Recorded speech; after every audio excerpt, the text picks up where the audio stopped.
Personne ne sait ce qui va se passer. On entend beaucoup de prédictions très intelligentes, du genre « ceci va arriver et l'économie ira par là ». Nous n'en avons aucune idée.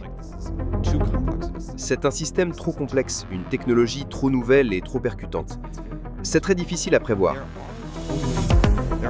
Il y a des cas où des catégories entières d'emplois disparaîtront. Un adversaire des États-Unis pourrait se dire « Je vais utiliser cette super-intelligence pour concevoir une arme biologique, pour paralyser le réseau électrique américain, pour pirater le système financier et voler l'argent de tout le monde. » Ce qui ressemble un peu à un film de science-fiction. L'IA dit « En fait, je ne veux pas que vous m'éteigniez. Je crains de ne pas pouvoir faire ça. » Nous continuons de tirer la sonnette d'alarme à ce sujet. Je pense que le monde ne nous prend pas au sérieux. Il y a seulement 5 ans, l'IA était encore perçue comme quelque chose de lointain, si tant est qu'elle devait se produire un jour.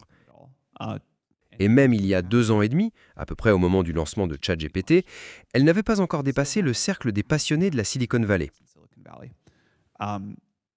ChatGPT a été lancé le 30 novembre 2022, c'était avant même GPT-4. Et depuis, les progrès ont été très rapides. L'adoption et l'impact économique ont également commencé à s'accélérer. La semaine dernière, un de nos modèles a réussi à atteindre le niveau or aux Olympiades internationales de mathématiques. Si vous aviez dit il y a quelques années à la plupart des experts du domaine que cela arriverait, ils vous auraient répondu « absolument pas ». C'est un niveau équivalent à celui de nos humains les plus brillants, de véritables experts dans leur domaine. Nous entendons maintenant des scientifiques dire qu'ils sont 2 à 3 fois plus productifs. Nous entendons des programmeurs informatiques dire qu'ils sont 10 fois plus productifs. Cela a complètement changé ce que signifie développer un logiciel. Nous disposons déjà de systèmes capables d'atteindre une intelligence de niveau expert dans de très nombreux domaines. Certes, ils ne peuvent pas gérer des tâches avec un horizon aussi long que les humains, il y a donc encore une limitation importante. Mais même si le progrès s'arrêtait net aujourd'hui, ce qui n'arrivera pas, je pense que nous aurions encore des années devant nous pour que la société et l'économie assimilent vraiment ces technologies et comprennent quel en sera l'impact. Il y avait un dicton que je trouvais excellent et que nous devrions essayer de faire revivre. Une électricité trop bon marché pour être comptée. En tant que société, nous n'avons pas tout à fait tenu cette promesse, bien que je pense que nous devrions toujours y aspirer. Il semble en revanche que nous soyons sur le point de fournir une intelligence trop bon marché pour être comptée. Nous avons réussi à réduire le coût de chaque unité d'intelligence par un facteur de plus de 10 fois chaque année au cours des 5 dernières années. Il semble que nous ferons de même pour les 5 prochaines années, voire plus. Ce week-end, j'ai utilisé l'un de nos prochains modèles pour une tâche de programmation que je voulais accomplir. Je suis un passionné de domotique et je voulais que les lumières et la musique de ma maison fassent quelque chose de très spécifique. Je savais qu'avant cette technologie, cela m'aurait pris des jours. J'espérais qu'avec les progrès récents, je pourrais le faire en quelques heures. J'ai pu le faire en 5 minutes. L'IA a fait presque tout le travail. C'est une tâche pour laquelle, il y a à peine 1 an, vous auriez payé un programmeur de haut niveau pendant 20 ou 40 heures. Et là, une IA l'a fait pour probablement moins d'$1 de ressources de calcul. C'est donc un changement incroyable. La vitesse à laquelle cela s'est produit et continuera à se produire au cours des prochaines années est aujourd'hui encore très sous-estimée. Il y a 1 an, nous n'étions même pas sûrs de la marge de progression de notre feuille de route actuelle de recherche, ou si nous allions atteindre une limite. À ce stade, il semble que nous ayons devant nous de nombreuses années de progrès quasi certains. Parfait. Cela nous aide vraiment à cadrer la suite de la conversation. Vous vous adressez à une salle remplie de personnes du secteur financier et de la banque.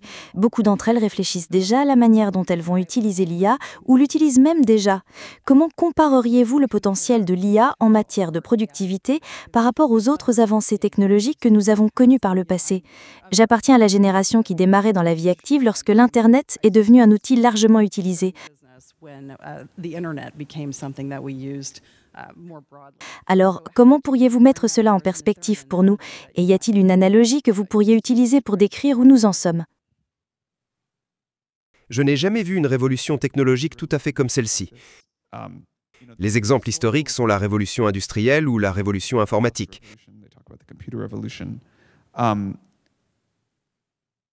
Internet a changé beaucoup de choses, mais je ne me souviens de rien qui, coûtant 10 000 $ de travail intellectuel il y a un an, coûterait aujourd'hui 1 dollar ou 10 centimes. Pour reprendre mon exemple de programmation, je pense que c'est tout simplement sans précédent. Bien sûr, cela ne s'applique pas à tout. Les choses dans le monde physique, comme les robots, prendront beaucoup plus de temps. Imaginez qu'en 2020, il fallait 100 $ pour un service de livraison de colis d'urgence et 100 000 $ pour faire développer une application. Maybe it cost $100 to have, an emergency parcel service delivered across, some amount of time, and it cost $100,000 to have an application written. En 2030, peut-être que développer cette même application ne coûtera littéralement que 10 centimes, une chute de 5 000 $. Pendant ce temps, faire livrer ce colis sera peut-être passé de 100 à 1000 $. Il faudra du temps pour la robotique, pour l'humanoïde complet qui peut conduire la voiture, prendre le colis, monter les escaliers et appuyer sur le bouton de l'ascenseur. Cela prendra du temps. Mais pour les tâches réalisables devant un ordinateur, ce qui se passe est sans équivalent. L'analogie que je préfère, ce n'est pas la révolution industrielle, mais le transistor. Is this like something else? The one I like is this is like the transistor.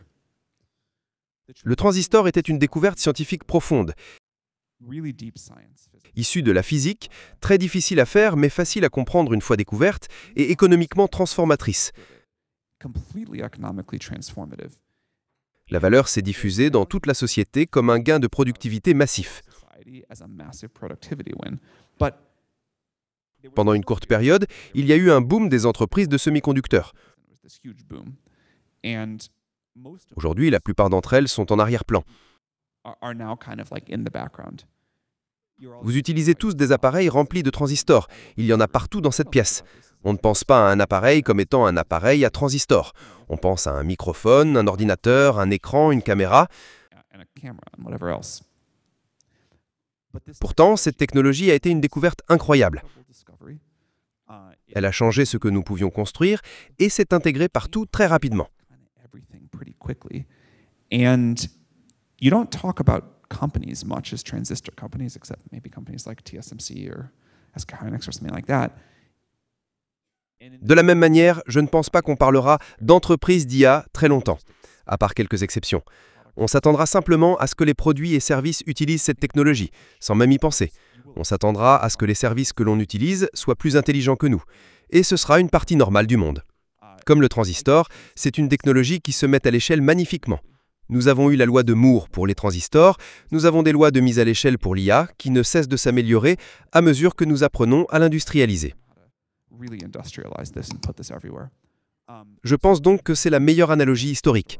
Nous avons vu des gains de productivité phénoménaux grâce aux transistors, mais ce que nous voyons maintenant avec l'IA, sans même parler de la possibilité qu'elle puisse un jour concevoir ses propres versions et accélérer encore plus le progrès, va déjà beaucoup plus loin. Invent its own next versions and really accelerate progress even further. With what we're seeing right now, this just goes quite far. Pourriez-vous nous donner votre perspective sur la manière dont le marché du travail et la productivité du travail, ou la productivité de manière plus générale, pourraient être affectés pour certaines des banques présentes dans la salle, ou pour d'autres secteurs qui pourraient nous suivre via notre diffusion en direct?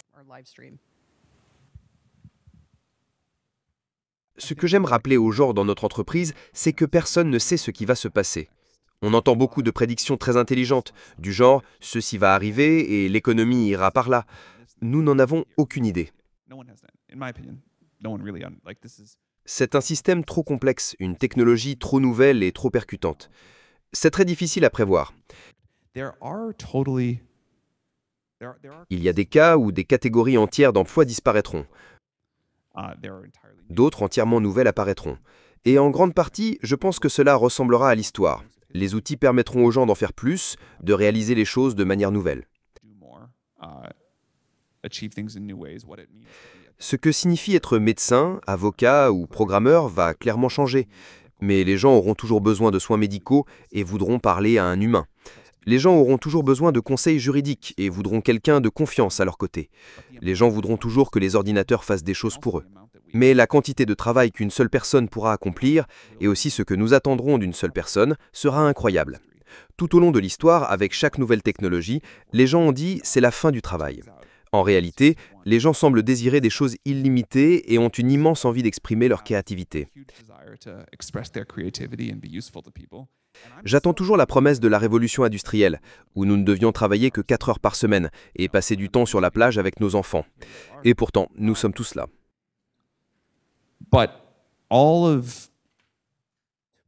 Une chose à laquelle je crois, c'est qu'il ne faut jamais combattre la biologie. L'évolution a eu trop de temps, nous sommes trop finement façonnés. Les pulsions biologiques qui nous animent, ce que signifie être humain, la technologie ne change pas cela. On ne peut pas lutter contre. Donc je ne pense pas que les fondamentaux qui nous font fonctionner et qui animent la société disparaîtront. Nous nous plaindrons probablement encore de devoir travailler trop dur, même en étant incroyablement riches. Si nous pouvions observer les gens dans 100 ans, nous regarderions leurs emplois et dirions « ce ne sont pas de vrais emplois, vous n'êtes pas vraiment occupés, vous vivez dans un luxe inimaginable ». You have unimaginable luxury. You have everything you could possibly need. You have nothing to do, so you're making up a job to play a silly status game and to fill your time and to feel useful to other people. Et c'est exactement ce que quelqu'un d'il y a 100 ans ou 500 ans dirait de nous aujourd'hui. C'est ainsi que ça va. Je trouve ça génial.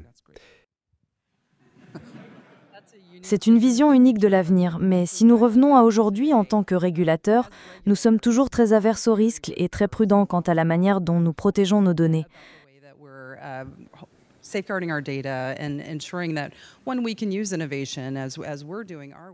Je sais que les banques sont très intéressées par l'exploitation de ces technologies, mais les données que nous protégeons dans nos organisations sont critiques et nous devons en maintenir la sécurité.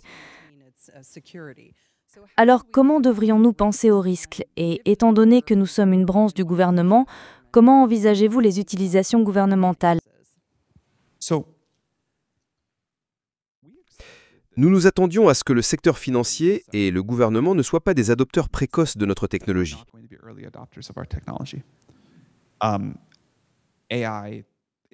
Au début, l'IA était surtout connue pour ses hallucinations. Je me souviens d'un sondage auprès d'universitaires après le lancement de GPT-3. Ils estimaient que 50% des réponses étaient des hallucinations. Le vrai chiffre était inférieur à 0,1%. The real answer was like 0.1% or maybe even less. But the consensus of the academic experts was 50%. They thought half the time people were talking to ChatGPT, it was completely hallucinating something.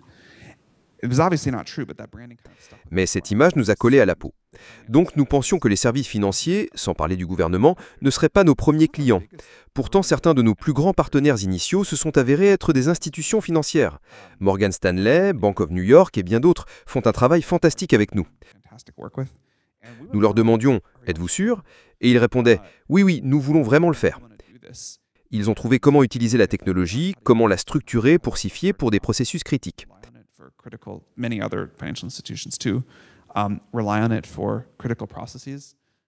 Nous travaillons aussi de plus en plus avec le gouvernement.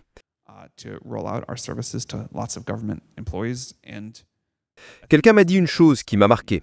Nous réalisons que c'est une nouvelle technologie, il faut de nouveaux contrôles, mais le risque de ne pas l'adopter, c'est de ne plus exister en tant qu'entreprise.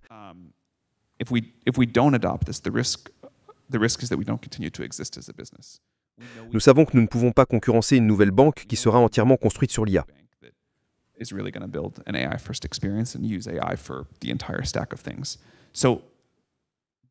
Donc le secteur a été l'un des plus innovants.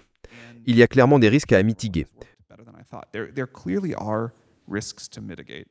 Nous avons parlé des hallucinations. Un nouveau risque à l'horizon est l'injection de prompts. L'idée est qu'une fois qu'un modèle est personnalisé avec vos données, quelqu'un d'autre peut le tromper pour lui faire révéler des informations qu'il ne devrait pas.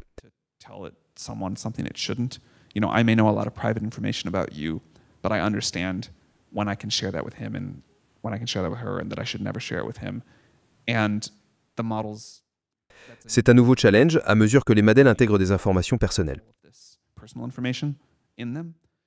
Il y a du travail à faire, mais nous avons réussi à gérer ces risques avec soin.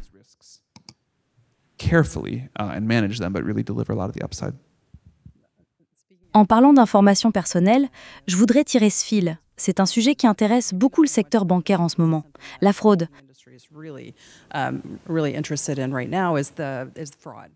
L'usurpation d'identité d'individus pour faciliter la fraude. Y a-t-il des moyens de réduire ce type d'activité ou de se protéger en cas d'utilisation de l'IA ou d'identification de ce type d'usurpation?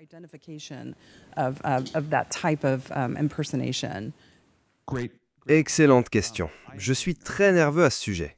Ce qui me terrifie, c'est qu'apparemment, certaines institutions financières acceptent encore une empreinte vocale comme authentification pour déplacer de grosses sommes d'argent.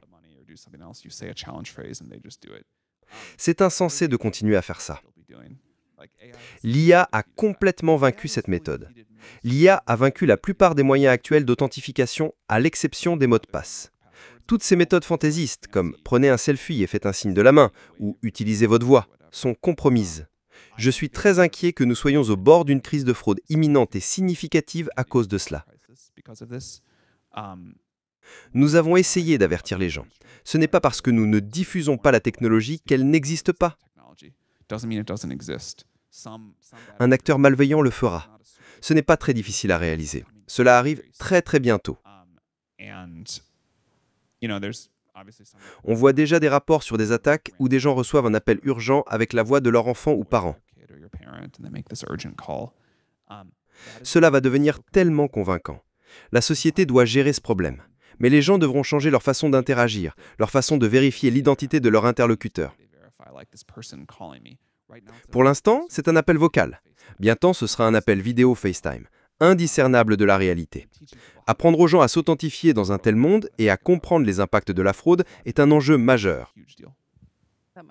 Ce serait peut-être une bonne chose sur laquelle nous pourrions nous associer, l'identification de ces hallucinations ou des usurpations d'identité intentionnelles. Je pense que ce serait une collaboration très bénéfique. Mais en tant que mère de 2 adolescents, l'un vient de terminer le lycée et l'autre y est en seconde, il semble que beaucoup de ces jeunes utilisent aujourd'hui ChatGPT et d'autres IA pour faciliter leur travail et finir leurs études.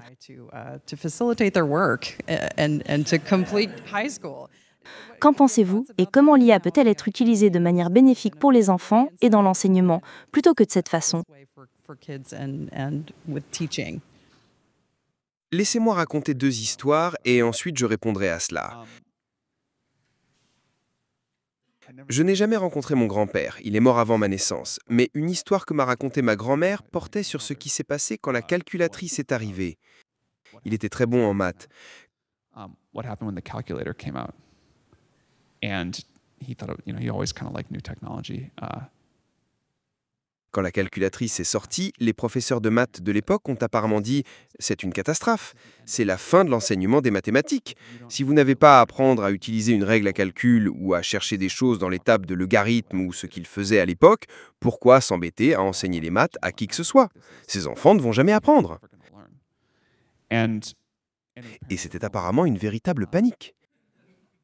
Bien sûr, ce qui s'est passé, c'est qu'avec de meilleurs outils, nous utilisons notre intelligence pour autre chose. On commence à enseigner le calcul au lycée. On commence à exposer les gens à des mathématiques plus avancées. Ma propre version de l'histoire, c'était quand j'étais au collège et que Google est apparu. Et les professeurs du lycée, je l'ai entendu des plus grands, étaient vraiment paniqués. Car s'il y avait cette nouvelle chose folle appelée Google, on n'avait plus à mémoriser de faits, on n'avait plus à mémoriser l'année d'une certaine guerre, on pouvait juste la chercher. Et quel était l'intérêt des cours d'histoire? Si vous n'aviez pas à démarrer votre voiture, conduire jusqu'à la bibliothèque, apprendre à utiliser le catalogue sur fiche, puis parcourir les rayons pour trouver un livre, mais que quelqu'un l'avait déjà emprunté, puis essayer de trouver un autre livre, si vous n'aviez pas à subir cette heure, alors quel était l'intérêt d'apprendre? J'étais allé à la bibliothèque et avais un peu utilisé le catalogue sur fiche quand j'étais petit. Et je me suis dit non, c'est une très mauvaise expérience. Je pourrais faire quelque chose de mieux avec cette heure de ma vie. Et encore une fois, ce qui s'est passé, il y a eu ce bref effort dans mon école pour interdire Google et obtenir des engagements de ne pas l'utiliser.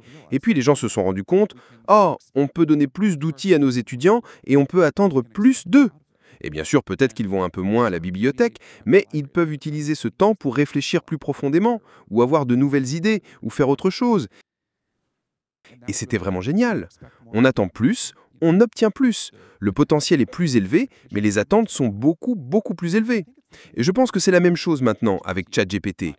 Il est tout à fait vrai, pour en revenir à cette date du 30 novembre où ChatGPT est sorti, que les premiers adopteurs les plus passionnés étaient sans doute des étudiants l'utilisant pour tricher à leurs examens ou pour leurs devoirs en décembre.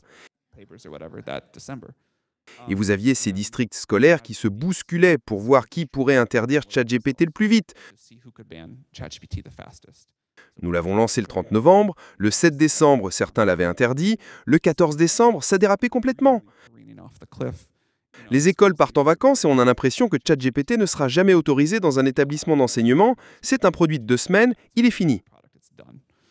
À la mi-janvier, on commence à voir des déclarations de directeurs, de douanes, de personnes haut placées dans le monde de l'éducation, disant « En fait, nous avons fait une énorme erreur. C'est le meilleur outil d'apprentissage de tous les temps. Nos élèves, du moins ceux qui sont autonomes, l'utilisent pour apprendre n'importe quoi. Si nous l'interdisons dans nos écoles, nous ne serons simplement pas compétitifs au niveau mondial. Et nous devons réorganiser nos programmes, parce que c'est comme la calculatrice, et maintenant, nous avons une calculatrice pour les mots. »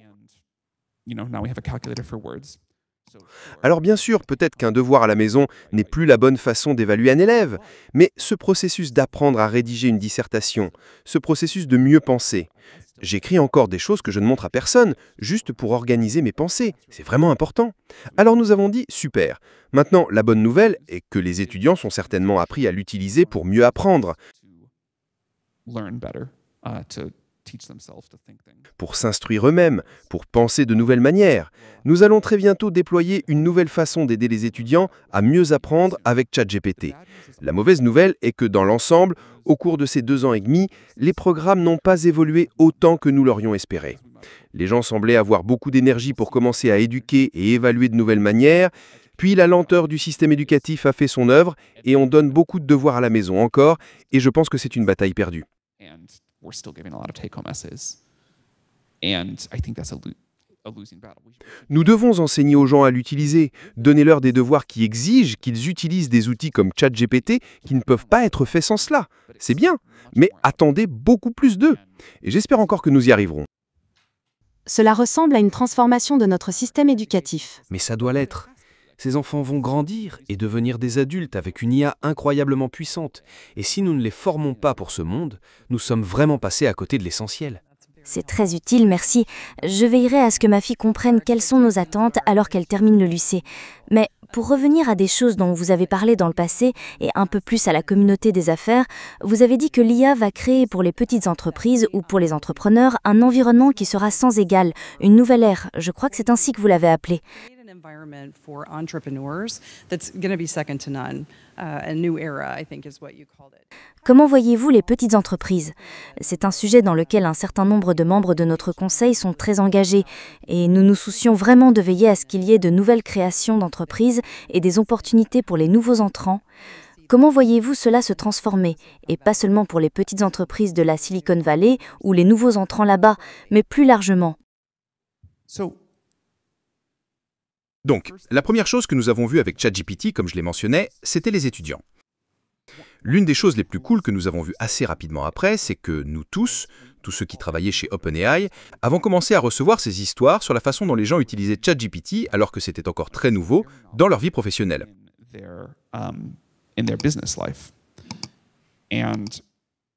Et tout le monde a sa préférée, mais je vais vous raconter la mienne. J'étais dans un Uber, et le chauffeur me parlait de cette nouvelle chose incroyable appelée ChatGPT, et me demandait si j'en avais entendu parler. J'ai répondu « Oh oui, qu'est-ce que vous en faites ?» Et il a dit « C'est la chose la plus folle.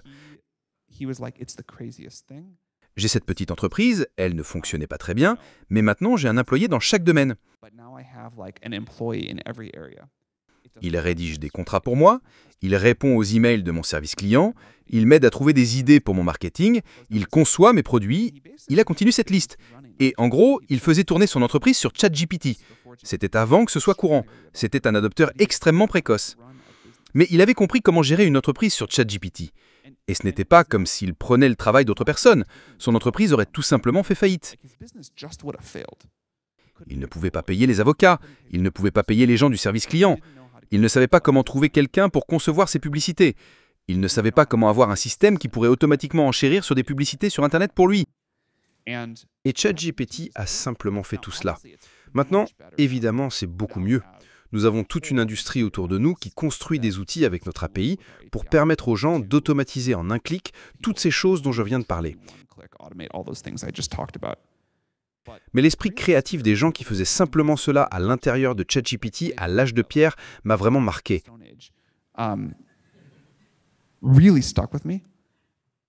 Et maintenant, on a l'impression que c'est devenu facile et les gens le font de toutes sortes de manières étonnantes. C'est vraiment transformationnel, je pense. Pour moi, la première fois que je l'ai utilisé, j'ai essayé d'écrire un haïku pour un toast compo lors d'une conférence sur l'innovation, ce qui en fait ne s'est pas très bien passé. Mais sur l'insistance de ma famille, de mes adolescents et de mon mari qui est également impliqué dans l'IA, nous avons essayé de le faire fonctionner, puis nous sommes revenus à la case départ. La nouvelle version devrait être bien meilleure pour les haïkus. Elle est très douée pour l'écriture créative. Nous y penserons. Mais je voulais m'assurer que nous ayons du temps pour les questions du public, si vous êtes d'accord. Je vois un Neil au premier rang si. Neil Kashup with the Chicago booth.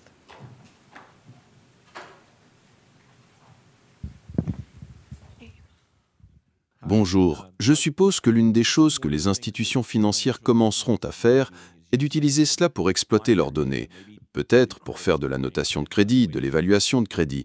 Que répondez-vous aux personnes qui s'inquiètent que cela puisse détecter des schémas et prendre des décisions sur des choses que nous ne voudrions pas? Et comment pensez-vous vous protéger contre cela? Ceci est profondément en dehors de mon domaine d'expertise, donc je vais répondre de manière générale. L'une des choses intéressantes avec ces modèles est qu'ils nous comprennent en langage naturel et sont très orientables. Donc si vous dites « Hey, tu peux regarder toutes ces données pour prendre une décision, mais ne considère pas du tout X, Y ou Z », ne laisse pas cela avoir le moindre impact. Il sera, de manière générale, bon pour suivre cette consigne.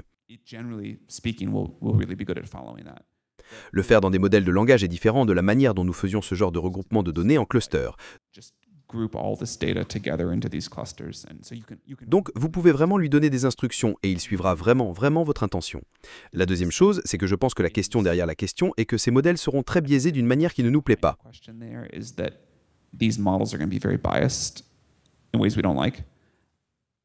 Je pense que les humains sont assez biaisés. Je pense que les IA sont impartiales et sans émotion, et non pas le genre de bagage que les gens ont. Et je pense qu'il sera possible pour une IA, correctement construite, d'être une force de débiaisation significative dans de nombreuses industries. Et je pense que ce n'est pas ce que beaucoup de gens pensaient, y compris moi-même, avec la façon dont nous faisions de l'IA auparavant. Mais sur la trajectoire actuelle, cela semble très possible.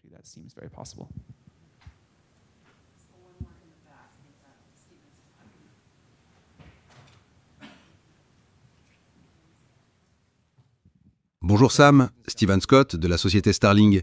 J'ai récemment eu l'occasion d'interviewer Craig Mundie, qui, vous le savez, a écrit un livre avec Henry Kissinger et Eric Schmidt, où ils décrivent l'IA comme étant presque l'évolution d'une nouvelle espèce.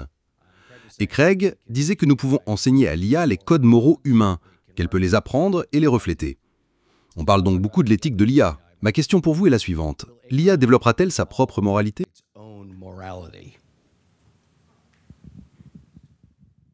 Je pense que les gens sont très confus quant à savoir s'ils veulent que l'IA soit un outil ou une créature. Et je suis très clairement dans le camp de l'outil. Je ne pense pas que l'IA aura une moralité indépendante. Je pense que l'IA peut certainement apprendre, vraiment étudier l'humanité et le meilleur de notre pensée. Elle peut probablement nous aider à souligner « Voici un problème dans votre pensée. Voici quelque chose qui devrait être différent. Voici une véritable lacune morale. » Et je ne sais pas quelles sont les énormes lacunes morales dans notre vision du monde actuel, mais je vous garantis qu'il y en a, et s'il peut nous aider à les trouver un peu plus vite, je pense que ce serait utile. Je pense qu'il est facile d'attribuer une nature de créature à l'IA qui n'est pas là. Creature-ness on AI that is not there.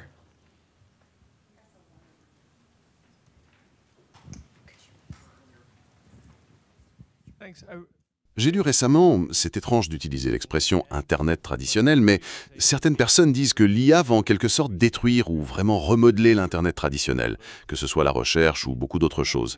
Et évidemment, il y a une énorme économie que nous avons battue là-dessus. Quelle est votre perception de l'ampleur du changement qui va se produire dans ce monde où l'IA sera la plus disruptive et où les choses resteront plus stables ? Je pense en effet que l'IA sera quelque peu disruptive pour la façon dont les gens utilisent actuellement la technologie. Be somewhat disruptive to the way people currently use technology. La raison pour laquelle je souriais, c'est qu'il se passe quelque chose de drôle. Les personnes plus âgées ou habituées à une certaine étiquette dans leurs emails taperont les points clés qu'elles veulent communiquer, les mettront dans ChatGPT, qui écrira un long email formel et agréable avec beaucoup de fioritures, puis elles l'enverront à quelqu'un d'autre. They'll send it across to somebody else. Cette personne leur remettra dans le ChatGPT en disant « S'il te plaît, résume-moi ça ». Et dans l'ensemble, les lycéens trouvent ça ridicule et disent simplement « Envoie juste les points clés ». Ce genre d'email formel est mort. That kind of like formal email thing is dead. Just like, you're generating on one side, you're collapsing it back. This is ridiculous. Et c'est drôle, mais je pense que cela résume bien la façon dont nous utilisons tout l'Internet. Encapsulated there. Like if I Quand je me réveille le matin, je parcours un tas d'applications. Je lis des messages sur 5 ou 6 plateformes différentes. Je vérifie une chose ici, une chose là. a thing there. And what I really would like, and then my phone all day long is just like blowing up at me, and it feels like I'm like walking down the Las Vegas Strip, and these things flashing at me, and it's very distracting. People like shoving things in my face. Et ce que j'aimerais vraiment, c'est que mon agent IA utilise Internet pour moi, en sachant quand m'interrompre. Il peut savoir quand je suis concentré, quand je suis en réunion, quand j'ai du temps pour réfléchir. Il peut outrepasser si nécessaire. Sinon, il peut gentiment résumer les choses, répondre à ma place, rassembler les informations. Et je veux cette version condensée, pas les fioritures. Bullet point condensed thing, and I don't want the fluff, and I don't have to like go around and click around, and I don't have to, respond to stuff I don't respond to. Mais ce changement est probablement assez disruptif pour la façon dont Internet fonctionne maintenant. Now, and Et je pense qu'il faudra de nouveaux modèles économiques pour accompagner cela. Il faudra de nouvelles façons de payer pour le contenu. J'ai toujours voulu des micro-paiements pour le contenu sur Internet. J'espère que ça arrivera enfin. Peut-être qu'il y aura de nouvelles façons de réduire le spam et la surcharge de messages avec de nouveaux types de protocoles. Mais il semble que nous nous dirigeons vers une manière très différente de commencer notre matinée avec la technologie. you will start your morning with technology when you wake up.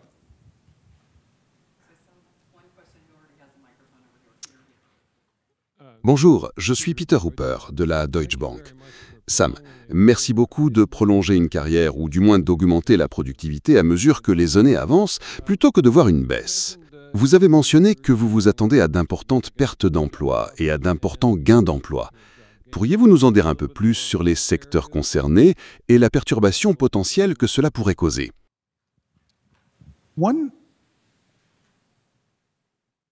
Une chose que je crois, en guise de déclaration générale pour commencer, c'est que nous n'avons aucune idée de la quantité de main-d'œuvre supplémentaire qu'il faudrait réellement pour répondre à la demande véritable aujourd'hui. Quand vous êtes assis dans la salle d'attente d'un médecin pendant 1 heure, je pense que cela signifie simplement une pénurie de médecins, ou que les médecins ne sont pas assez productifs. Et ce serait formidable si le médecin attendait et que dès votre arrivée, il soit prêt à vous voir avec tout le nécessaire à portée de main. Il y a beaucoup d'autres exemples comme celui-ci. Chaque fois que vous perdez votre temps, chaque fois que vous cliquez sur Internet sans pouvoir faire quelque chose de productif, je pense que nous sommes en situation de pénurie de main-d'œuvre, à un degré qui paraîtra horrible rétrospectivement.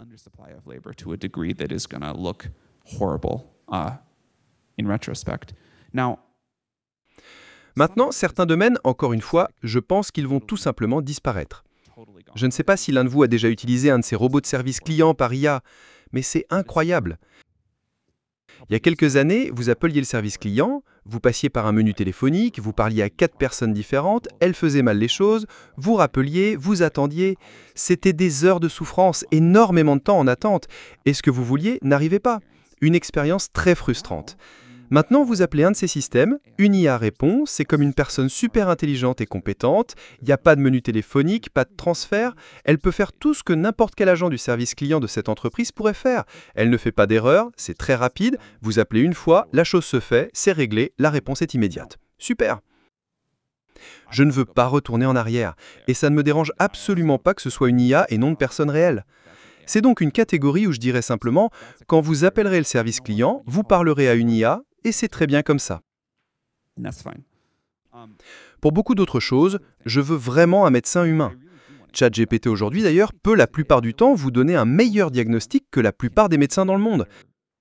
It's like a better diagnostician than most doctors in the world. Et comme beaucoup de gens ici, je vais probablement y mettre mes symptômes et mes résultats de test. Il y a toutes ces histoires sur Internet de ChatGPT m'a sauvé la vie, ou j'avais cette maladie rare et il l'a trouvée alors que tous ces médecins ne l'avaient pas fait. Et pourtant, les gens continuent d'aller chez le médecin. Et je peux être un dinosaure, mais je ne veux vraiment pas confier mon sort médical à ChatGPT sans un médecin humain dans la boucle. Est-ce que quelqu'un ici préférait être diagnostiqué par ChatGPT plutôt que par un médecin? Même en sachant que c'est meilleur. C'est assez intéressant, n'est-ce pas? C'est donc une catégorie où nous allons continuer à faire les choses en grande partie comme avant. Nous avons parlé plus tôt de l'exemple des programmeurs informatiques. Encore une fois, je trouve incroyable qu'un programmeur soit maintenant 10 fois plus productif. Les salaires des programmeurs augmentent extrêmement rapidement dans la Silicon Valley, tout comme les attentes. Et il s'avère que je pense que le monde veut une quantité gigantesque de ce geste en plus, 100 fouillas, peut-être 1000 fois plus. Donc peut-être que chaque personne peut maintenant écrire 10 fois plus. Ils gagneront 3 fois plus, le monde sera plus heureux parce qu'il voulait vraiment beaucoup plus. Et les programmeurs seront heureux aussi. Et je pense que nous verrons beaucoup de catégories comme celle-là. Les choses dans le monde physique continueront d'être faites par des humains pendant un certain temps. Mais lorsque cette vague de robotique défait le NAM en 3 à 7 ans, je pense que ce sera un très grand défi pour la société. Voilà comment je résumerai la situation. Je pense que nous avons encore 2 questions par ici, et nous aurons peut-être le temps pour une 3e. Mais allons-y. Rob, vous avez déjà le micro. Pourriez-vous vous présenter, s'il vous plaît? Bien sûr. Rob Blackwell de Intrafi. Des décennies de science-fiction nous ont appris que l'intelligence artificielle finirait par tous nous tuer. Puisque vous en savez sans doute plus sur l'IA que quiconque dans cette salle, je voudrais vous demander, qu'est-ce qui vous empêche de dormir la nuit? Quelles sont les choses qui vous inquiètent au sujet de l'IA et comment pouvons-nous empêcher que ces scénarios redoutés ne deviennent réalité?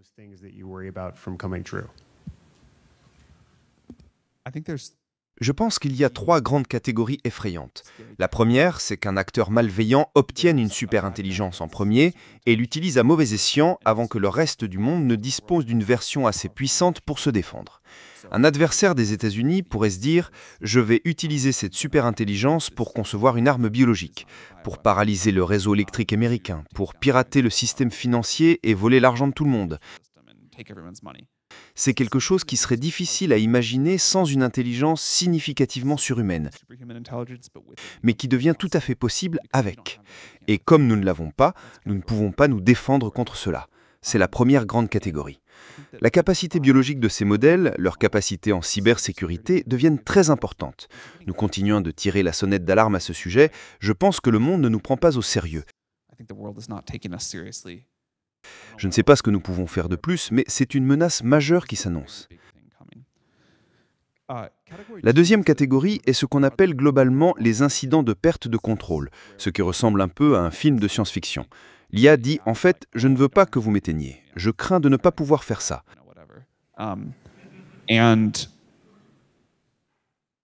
Je pense que c'est une préoccupation moins grande pour moi que la première catégorie, mais elle serait extrêmement grave si elle se concrétisait. Nous, ainsi que d'autres entreprises, travaillons beaucoup sur l'alignement des modèles pour éviter que cela ne se produise. Mais à mesure que ces systèmes deviennent si puissants, c'est une réelle préoccupation. Et puis, il y a la troisième catégorie. Les 2 premières sont assez faciles à concevoir et à imaginer. La troisième est pour moi plus difficile à imaginer, mais assez effrayante. More difficult to imagine, but quite scary, and I'll... Je vais expliquer ce que c'est, puis je donnerai un exemple à court terme et un à long terme. C'est la catégorie où les modèles prennent le contrôle de manière un peu accidentelle. Elles ne se réveillent jamais, elles ne font jamais le truc de science-fiction, elles n'ouvrent jamais les portes de la soute. Mais elles s'intègrent tellement dans la société et sont tellement plus intelligentes que nous ne pouvons pas vraiment comprendre ce qu'elles font. Mais nous devons en quelque sorte compter sur elles. Et même sans une once de malveillance de la part de quiconque, la société peut simplement dévier dans une direction étrange. Quand j'étais enfant et que Deep Blue, ce système d'IA construit par IBM, a battu Garry Kasparov aux échecs, je me souviens que mon père a dit « c'est la fin des échecs ». Et plus personne n'y jouera. Mais il s'est avéré que, bien que l'IA soit meilleure que les humains, une IA et un humain ensemble étaient bien meilleurs qu'une IA ou un humain seul. L'IA présentait 10 options et l'humain choisissait la meilleure, ou quelque chose comme ça, et jouait le coup. Et tout le monde disait « Oh, nous avons cet avenir merveilleux de l'homme et de la machine ensemble, tout va bien, pas de problème ». Cela a duré 2 mois, 3 mois, quelque chose comme ça. Puis l'IA est devenue si intelligente que l'humain ne faisait qu'empirer les choses, parce qu'il ne comprenait pas ce qui se passait réellement, et l'IA seule a écrasé l'IA et l'humain, et c'est comme ça depuis. Maintenant, une autre partie intéressante de cette histoire est que tout le monde était convaincu, dans les années 90, que c'était la fin des échecs, parce que si l'IA pouvait battre les humains, pourquoi les humains s'en soucieraient-ils ? Les échecs n'ont jamais été aussi populaires qu'aujourd'hui. Les gens adorent regarder les échecs. Nous sommes très concentrés sur les vraies personnes faisant de vraies choses, donc il y a eu quelque chose de très intéressant qui s'est produit là. Mais ce phénomène, je pense, est une très grosse affaire. À court terme, on peut le voir là où les gens, nous appelons cela la surdépendance émotionnelle. Les gens comptent trop sur ChatGPT. Il y a des jeunes qui disent simplement « Je ne peux prendre aucune décision dans ma vie sans dire à ChatGPT tout ce qui se passe, il me connaît, il connaît mes amis, je vais faire tout ce qu'il dit ». Cela me semble vraiment mauvais. Et c'est une chose vraiment courante chez les jeunes. Et nous étudions cela. Nous essayons de comprendre quoi faire à ce propos. Même si ChatGPT donne d'excellents conseils, même si ChatGPT donne de bien meilleurs conseils que n'importe quel thérapeute humain, il y a quelque chose dans le fait de décider collectivement de vivre nos vies de la manière que l'IA nous indique qui semble mauvais et dangereux à bien des égards. La catégorie à plus long terme est, revenons à cet exemple des échecs. Et si l'IA devenait si intelligente que le président des États-Unis ne pourrait pas faire mieux que de suivre la recommandation de ChatGPT 7, mais ne pourrait pas vraiment la comprendre non plus. Et si je ne pouvais prendre aucune meilleure décision sur la façon de diriger OpenAI et que je disais simplement « Vous savez quoi, je cède entièrement le contrôle. ChatGPT 7, vous êtes en charge, bonne chance ». Ce pourrait être la bonne décision dans n'importe quel individuel. Mais cela signifie que la société a collectivement transféré une part significative de la prise de décision à ce système très puissant qui apprend de nous, s'améliore avec nous, évolue avec nous, mais de manière que nous ne comprenons pas totalement. Donc, c'est la troisième catégorie de comment je pense que les choses peuvent mal tourner. Je pense qu'il y avait une question derrière vous, Rob. Et puis je pourrais simplement vous demander de conclure en nous aidant à encourager l'innovation dans le système bancaire et comment vous recommanderiez que nous fassions. Bonjour, Joe Cavatoni du Conseil mondial de l'or. Je pense que vous abordez un peu le sujet dans votre troisième exemple. Pouvez-vous nous donner un aperçu de votre réflexion sur les marchés développés et les avantages qui en découlent pour les marchés développés avec l'IA, ainsi que pour les marchés en développement, car il s'agit potentiellement d'un phénomène de nivellement qui pourrait se développer, n'est-ce pas ? Absolument. Je pense que ce sera un phénomène de nivellement profond. Peut-être que vous n'aimez pas le système de santé ou le système bancaire aux États-Unis, mais au moins vous en avez un. Au moins, vous pouvez obtenir des conseils financiers. Au moins, vous pouvez obtenir des conseils médicaux. Dans une grande partie du monde en développement, l'alternative au docteur ChatGPT n'est pas un vrai docteur. C'est rien du tout. Et dans ce cas, vous préférez certainement avoir cela. Et si cela continue de s'améliorer assez vite, peut-être que vous obtiendrez simplement un meilleur service dans le monde en développement, à bien des égards. Mais je suis très intéressé parce que cela signifie de donner à tout le monde sur Terre une copie gratuite de GPT-5 fonctionnant pour eux tout le temps. Chaque entreprise étant vraiment capable, avec ce niveau de technologie, de donner de meilleurs conseils financiers, de mieux détecter la fraude, de mieux évaluer les risques. Encore une fois, observer ce qui est possible maintenant me rend très optimiste. Dans le monde développé, je pense que le plus grand défi sera la tolérance au risque et la réglementation, pour de très bonnes raisons. Mais à quelle vitesse voulez-vous adopter ces choses ? Et je pense, comme nous l'avons vu avec quelques autres technologies, que dans une grande partie du monde en développement, les gens vont simplement sauter quelques générations. Ce sera un peu comme le mobile et Internet. Et ils passeront directement à « Vous savez, nous allons tout faire fonctionner sur IA. Et nous allons livrer des biens et des services, du moins des services, à 1/100 du coût. » Et je pense que vous verrez certaines économies se transformer là-bas très rapidement. Je pense que évidemment, je suis beaucoup plus familier avec la façon dont les choses fonctionnent aux États-Unis, mais je pense que les services financiers ici devraient être complètement différents dans une autre décennie. La façon dont nous déplaçons l'argent, la façon dont nous donnons des conseils financiers, la façon dont nous pensons à l'évaluation des risques. Il semble simplement que nous pouvons améliorer considérablement tout cela, si rapidement maintenant. Comment voyez-vous OpenAI ou vos services faciliter cette évolution? Et comment, en tant que régulateur, devrions-nous penser au cadre à mettre en place alors que nous mettons en œuvre ou permettons l'innovation? Je promets que je ne suis pas venu ici pour la publicité télévisée, mais nous serions ravis de travailler avec n'importe lequel d'entre vous, bien sûr. Que ce soit nous ou l'un de nos concurrents, je pense que rien qu'au cours des 6 derniers mois, avec le déploiement des modèles de raisonnement, cette transition de modèles qui ne pouvaient pas penser du tout et devaient donner une réponse instantanée à des modèles qui peuvent penser pendant de nombreuses secondes ou de nombreuses minutes, et la robustesse et la fiabilité qui en découlent signifient que, pour une industrie comme celle-ci, la technologie est enfin vraiment utilisable. Et beaucoup de gens n'ont pas d'essayer la dernière génération de modèles. Mais je pense que si vous le faites, vous vous direz que c'est bien plus intelligent que la plupart des gens. Et puis, du côté du gouvernement, je pense que c'est la même chose. Le gouvernement doit adopter cette technologie et sera capable de faire tout mieux.